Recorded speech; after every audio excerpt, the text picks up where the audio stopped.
नया नया ड्राइवर हरनवा धाई धाई चापता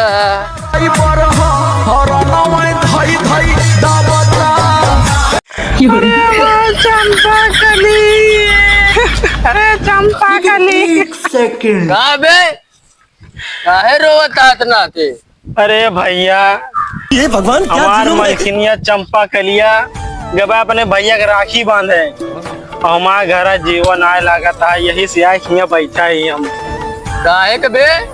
अरे भैया मिठाई ले के बाद चंपा कलिया जान नहीं के भाई बर्फी ले के बाद भैया 500 रुपया किलो वाली।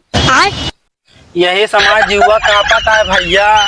तेर जीवा काहे कापत बात न ते परेशान बाटी। अरे भैया जैसे हम सुहाग रतिया मिठैया खवाए रहे ना, का पता हुआ अपने भैया ने खवाए दिए। अरे ससुर के नाती अपने भैया के राखी बांधे गए बा थे सुहाग रात मनावे गए बा। क्या सारे पगला। अरे भैया हमें वही मिठाइया देखे डर लागत है। अरे सारे नहीं के बार समझावत सहने नहीं के।